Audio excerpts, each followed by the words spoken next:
Welcome viewers to channel Pratinaad. आज हम emotions के इस सीरीज के वीडियो में लव यानी प्यार के इमोशन पे बात करेंगे। लव सबसे डीप और कॉम्प्लिकेटेड फीलिंग्स में से एक है जिसे ह्यूमन एक्सपीरियंस करते हैं। यह किसी पर्सन या ऑब्जेक्ट के लिए स्ट्रॉन्ग अफेक्शन, केयरिंग, अटैचमेंट और कनेक्शन को दिखाता है। Love human interactions, emotional wellbeing और पर्सनल डेवलपमेंट के लिए बहुत इंपॉर्टेंट है और यह कल्चरल, बायोलॉजिकल और साइकोलॉजिकल लिमिट्स को भी पार करता है। लव के कई फॉर्म्स होते हैं और हर एक फॉर्म की अपनी स्पेशलिटी और इम्पोर्टेंस होती है। अब हम एक एक करके लव के डिफरेंट टाइप्स की बात करेंगे जो ह्यूमन इंटरैक्शंस और ह्यूमन इमोशंस को इन्फ्लुएंस करते हैं। इसमें पहला है romantic love. Strong feelings, passion और डिजायर से डिफाइन होने वाला romantic love mainly romantic partners के बीच में पाया जाता है और इसमें इमोशनल अटैचमेंट और फिजिकल इंटीमेसी दोनों ही इसके पार्ट हो सकते हैं। रोमांटिक लव स्ट्रॉन्ग बॉन्ड्स और डीप इमोशनल कनेक्शंस क्रिएट करता है।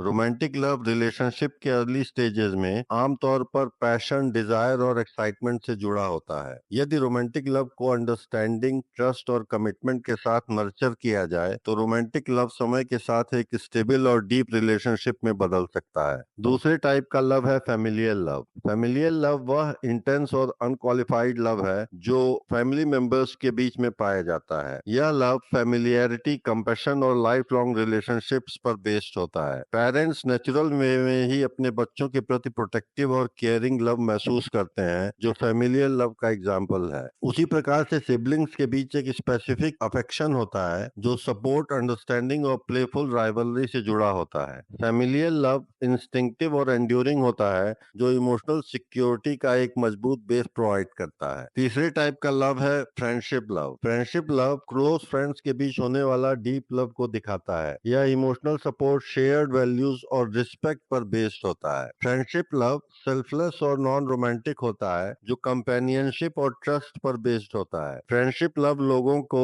लाइफ की अपॉर्चुनिटीज, चैलेंजेस और जॉयज को नेविगेट करने में हेल्प करता है। स्ट्रॉन्ग फ्रेंडशिप्स आमतौर पर कॉमन एक्सपीरियंसेस, शेयर्ड इंटरेस्ट और लॉयल्टी के माध्यम से डेवलप होती है। फोर्थ टाइप का लव है सेल्फ लव। सेल्फ लव वह लव है जो एक व्यक्ति खुद के लिए महसूस करता है। यह love self confidence, personal development और मेंटल वेलबींग के लिए बहुत इंपॉर्टेंट है। हेल्दी सेल्फ लव से व्यक्ति खुद को रिस्पेक्ट करता है और पर्सनल बाउंड्रीज तय कर पाता है। सेल्फ लव नार्सिसिज्म या एरोगेंस से अलग है क्योंकि यह सेल्फ केयर, सेल्फ एक्सेप्टेंस और इनर पीस को एनहांस करता है। सेल्फ लव व्यक्ति को दूसरों के साथ बेहतर रिलेशन बनाने में हेल्प करता है। लव की फिफ्थ कैटेगरी है यूनिवर्सल लव या selfless love. Universal love selfless और अनकंडीशनल लव है जो सभी लोगों को समान रूप से दिया जाता है, चाहे कोई पर्सनल रिलेशनशिप हो या ना हो। यूनिवर्सल लव स्पिरिचुअलिटी, ह्यूमनिज्म और कॉम्पैशन से रिलेटेड है। इसमें काइंडनेस, अल्ट्रुइज्म और दूसरों की बिना किसी उम्मीद के मदद करने की डिजायर होती है। चैरिटी, ह्यूमैनिटेरियन वर्क और सेल्फलेस सर्विस इस लव के कुछ एग्जाम्पल्स हैं। कई स्पिरिचुअल ट्रेडिशंस में यूनिवर्सल लव को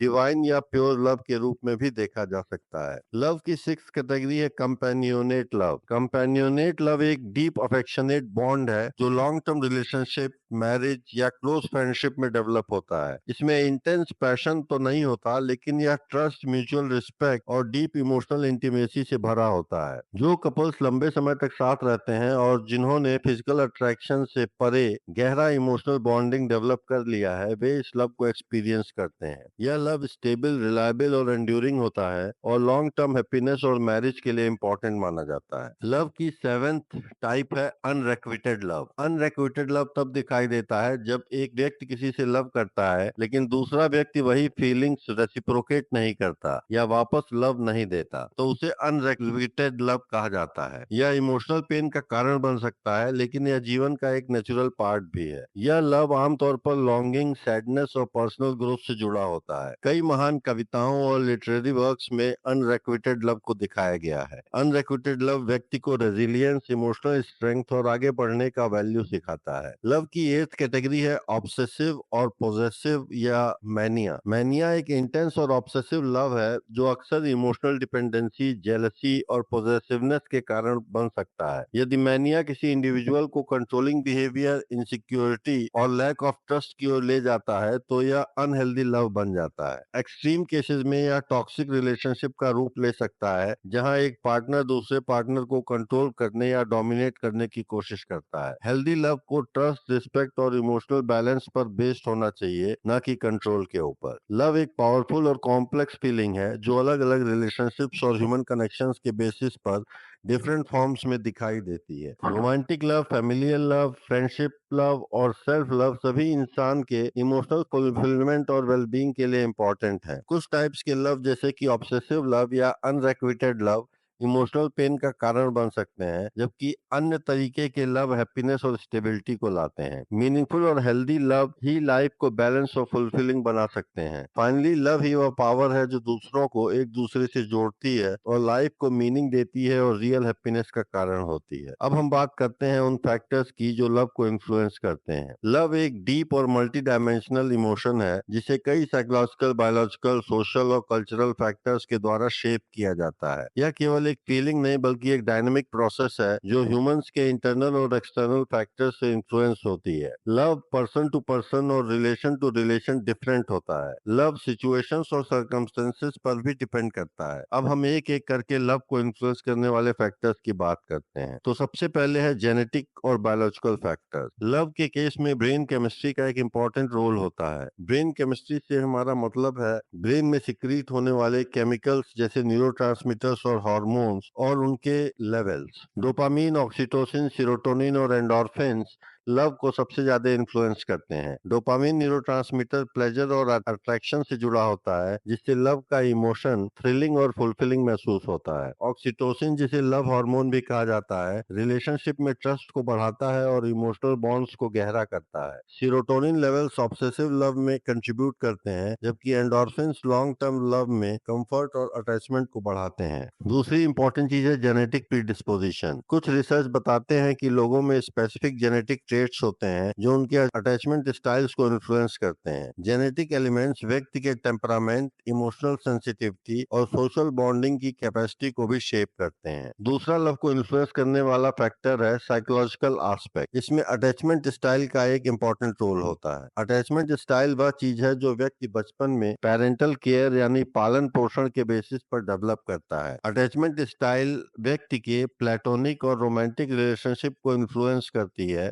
अटैचमेंट स्टाइल के टाइप्स कुछ इस प्रकार से हैं। पहला अटैचमेंट स्टाइल है सिक्योर अटैचमेंट। ये अटैचमेंट स्टाइल स्टेबल और ट्रस्टिंग रिलेशनशिप की ओर ले जाता है। दूसरा अटैचमेंट स्टाइल है अवॉइडेंट अटैचमेंट। यह अटैचमेंट स्टाइल इमोशनल डिस्टेंस और कमिटमेंट की प्रॉब्लम क्रिएट करता है। तीसरा अटैचमेंट स्टाइल है एंग्शियस अटैचमेंट। यह अटैचमेंट स्टाइल कांस्टेंट रीअश्योरेंस यानी लगातार आश्वासन मिलने की जरूरत और अबेंडमेंट यानी छोड़ देने का डर पैदा करता है। दूसरी इंपॉर्टेंट चीज है emotional intelligence. High emotional intelligence वाले लोग लव को बेहतर समझते हैं और एक्सप्रेस कर सकते हैं। एम्पैथी, सेल्फ अवेयरनेस और इमोशनल रेगुलेशन सक्सेसफुल रिलेशनशिप्स की ओर ले जाते हैं। तीसरी चीज है साइकोलॉजिकल फैक्टर्स में है पास्ट एक्सपीरियंसेस और trauma. Positive past relationships love के लिए ओपननेस को बढ़ाते हैं, जबकि हर्ट ब्रेक या बिट्रेयल जैसी निगेटिव एक्सपीरियंसेस फियर और ट्रस्ट इश्यूज पैदा कर सकती हैं। चाइल्डहुड इमोशनल निग्लेक्ट या अब्यूज इंटीमेसी और ट्रस्ट में प्रॉब्लम क्रिएट कर सकती है। थर्ड फैक्टर लव को इन्फ्लुएंस करने वाला है सोशल और कल्चरल एस्पेक्ट्स। इसमें हम पहले देखते हैं कल्चरल कन्वेंशन और नॉर्म्स।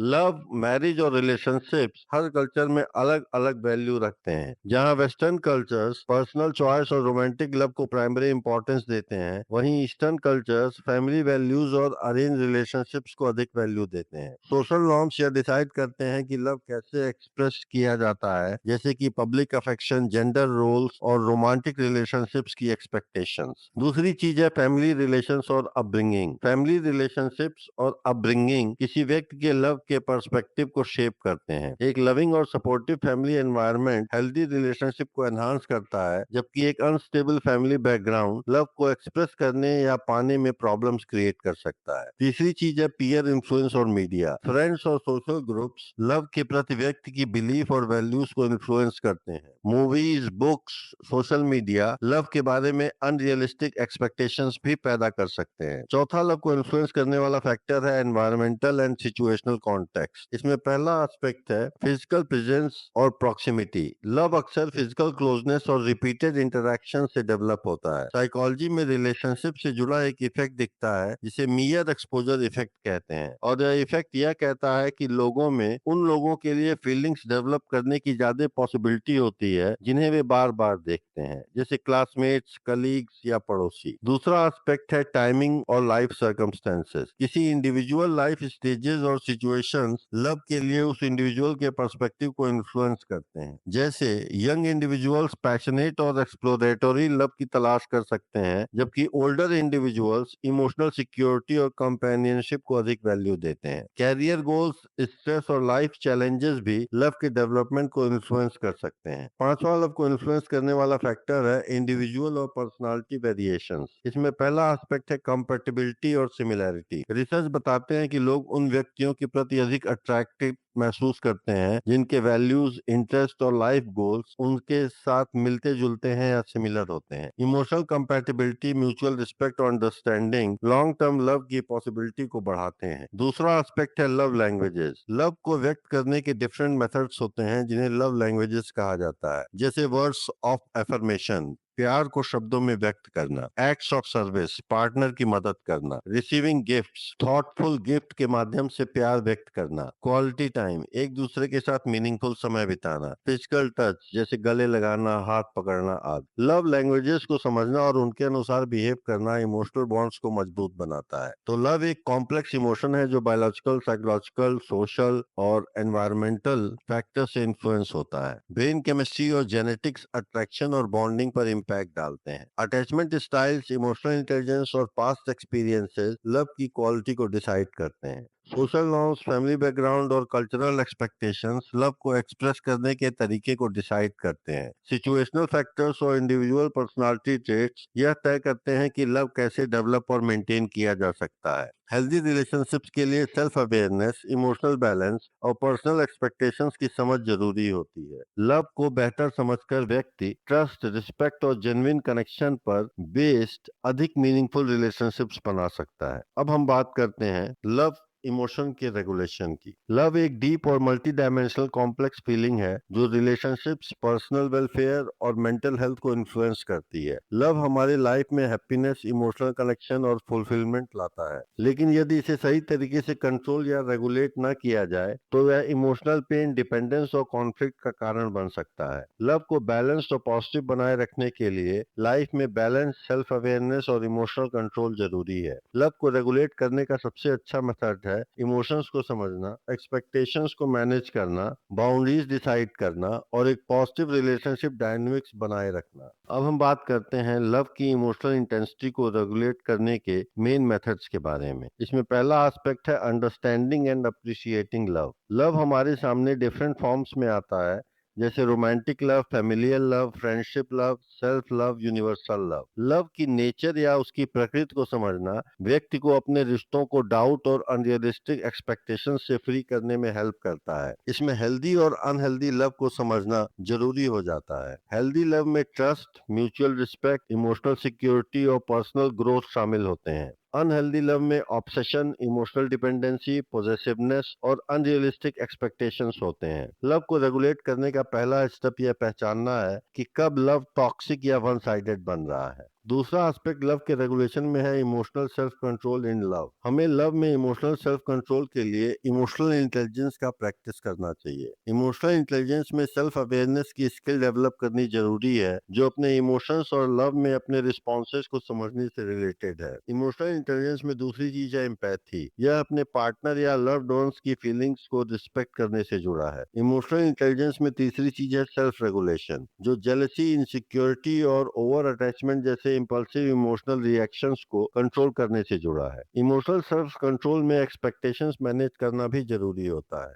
लव को अक्सर आइडियलाइज किया जाता है, जिसमें रिलेशनशिप्स के प्रति अनरियलिस्टिक एक्सपेक्टेशंस क्रिएट होती हैं। परफेक्शन की उम्मीद करने या यह सोचने से बचना चाहिए। इसके साथ ही यह मानना कि लव सभी प्रॉब्लम्स को सॉल्व कर देगा, यह भी एक गलत एक्सपेक्टेशन है। लव में एक्सेप्टेंस, कॉम्प्रोमाइज और रियलिस्टिक रिलेशनशिप गोल्स को अपनाना बहुत इंपॉर्टेंट होता है। इमोशनल सेल्फ कंट्रोल में इमोशनल डिपेंडेंसी को भी कंट्रोल करना चाहिए। फियर ऑफ अबंडनमेंट, इनसिक्योरिटी और ऑब्सेसिव लव बहुत ही ज्यादा इमोशनल डिपेंडेंस का रिजल्ट हो सकता है। लव को कंट्रोल करने के लिए व्यक्ति को अपने इंटरेस्ट को डेवलप करना, पर्सनल फ्रीडम बनाए रखना और सेल्फ केयर का प्रैक्टिस करना चाहिए। सेल्फ अवेयरनेस मजबूत होने से दूसरों पर डिपेंडेंसी होने से बचा जा सकता है। तीसरा एस्पेक्ट लव के रेगुलेशन में है setting healthy boundaries in love. हमें अपने और दूसरों के पर्सनल स्पेस को रिस्पेक्ट करना चाहिए। हेल्दी रिलेशनशिप्स में टुगेदरनेस और इंडिविजुअलिटी के बीच बैलेंस जरूरी होता है। Clear and defined boundaries decide करने से दोनों पार्टनर्स को रिस्पेक्ट और इमोशनल सिक्योरिटी महसूस करने में हेल्प मिलती है। यदि व्यक्ति की पर्सनल स्पेस का रिस्पेक्ट नहीं किया जाता है तो इमोशनल एग्जॉशन हो सकता है। लव के लिए हेल्दी बाउंड्रीज सेट करने में ऑनेस्ट एंड ओपन कम्युनिकेशन भी बहुत जरूरी है। लव में इमोशन को कंट्रोल करने के लिए ऑनेस्ट और ओपन कम्युनिकेशन होना चाहिए। फीलिंग्स, नीड्स और कंसर्न्स को क्लैरिटी के साथ एक्सप्रेस करने से ट्रस्ट बढ़ता है और मिसअंडरस्टैंडिंग से बचा जा सकता है। पैसिव एग्रेसिव बिहेवियर से भी बचना चाहिए, क्योंकि यह इमोशनल डिप्रेशन और रिजेंटमेंट का कारण बन सकता है। इसके अलावा कॉन्फ्लिक्ट को मैच्योरिटी के साथ हैंडल करना चाहिए। लव में कॉन्फ्लिक्ट होना नेचुरल है, लेकिन उन्हें कंस्ट्रक्टिवली हैंडल करना इंपॉर्टेंट है। इमोशनल आउटबर्स्ट, हर्टफुल वर्ड्स और इम्पल्सिव डिसीजन से बचने के लिए इमोशनल रिएक्शंस को कंट्रोल करना जरूरी है। एक्टिव लिसनिंग, प्रॉब्लम सॉल्विंग और थोड़े बहुत कॉम्प्रोमाइज लंबे समय तक लव को बनाए रखने में मदद करते हैं। लव के रेगुलेशन में जो चौथी इंपॉर्टेंट चीज है वो है इमोशनल इंडिपेंडेंस और सेल्फ लव। हमें सेल्फ वर्थ को फॉस्टर करना चाहिए, अर्थात बढ़ाना चाहिए। सेल्फ लव से व्यक्ति को इनसिक्योरिटी या फियर के बिना लव देने और रिसीव करने की कैपेसिटी डेवलप होती है। जो व्यक्ति खुद को सम्मान देते हैं वे दूसरों की कांस्टेंट अप्रूवल की जरूरत महसूस नहीं करते हैं। हमें टॉक्सिक रिलेशनशिप पार्टनर्स को भी अवॉइड करना चाहिए। लव एक अपलिफ्टिंग फीलिंग होनी चाहिए, न कि ड्रेन करने वाली। मैनिपुलेटिव, कंट्रोलिंग और इमोशनली एग्जॉस्टिव रिलेशनशिप से बचना जरूरी है। पास्ट मिस्टेक से सीखना लव को अधिक हेल्दी और मीनिंगफुल बनाने में हेल्प करता है। अब पांचवी चीज हम देखेंगे long term control of love. Relationships में ग्रोथ को एनकरेज करना चाहिए। लव को एक स्टेबल पोजीशन में रखने के बजाय समय के साथ बढ़ने और डेवलप होने देना चाहिए। शेयर्ड एक्सपीरियंसेस और म्यूचुअल इमोशनल सपोर्ट से रिलेशनशिप्स मजबूत होते हैं। लव को बैलेंस करना चाहिए लाइफ के अदर एस्पेक्ट्स के साथ। लव जीवन का एक इम्पॉर्टेंट पार्ट है, लेकिन इसे पर्सनल बेनिफिट्स, फ्रेंडशिप और पर्सनल ग्रोथ पर हावी नहीं होना चाहिए। एक बैलेंस लाइफ इमोशनल बर्नआउट से बचाती है और लव के प्रति एक बेहतर पर्सपेक्टिव देती है। हमें सपोर्ट भी लेना चाहिए जब जरूरत हो। लव से जुड़ी फीलिंग्स कभी कभी ओवरवेलमिंग हो सकती हैं। काउंसलिंग, थेरेपी या ट्रस्टेड लोगों से सलाह लेना इमोशनल कंट्रोल पाने में मदद कर सकता है। प्रोफेशनल गाइडेंस हमारे लव, अटैचमेंट इश्यूज और इमोशनल स्ट्रगल्स को संभालने में सहायता कर सकते हैं। लव को रेगुलेट करने के लिए self awareness, emotional regulation, realistic boundaries और क्लियर कम्युनिकेशन बहुत जरूरी है। लव हमारी लाइफ में हैप्पीनेस, कनेक्शन और सपोर्ट का सोर्स होना चाहिए, न कि डिपेंडेंसी, एंजाइटी या कॉन्फ्लिक्ट का। जो लोग इमोशनल इंटेलिजेंस का प्रैक्टिस करते हैं, अपने सेल्फ वर्थ को समझते हैं और पर्सनल ग्रोथ को इम्पोर्टेंस देते हैं, वे अधिक मीनिंगफुल और फुलफिलिंग रिलेशनशिप्स बना सकते हैं। लव सबसे अच्छे तरीके से तब रेगुलेट होता है जब यह म्यूचुअल रिस्पेक्ट, सेल्फ केयर और इमोशनल कनेक्शन और पर्सनल वेलबींग के बीच में बैलेंस पर बेस्ड होता है। Thank you viewers for watching channel प्रतिनाद।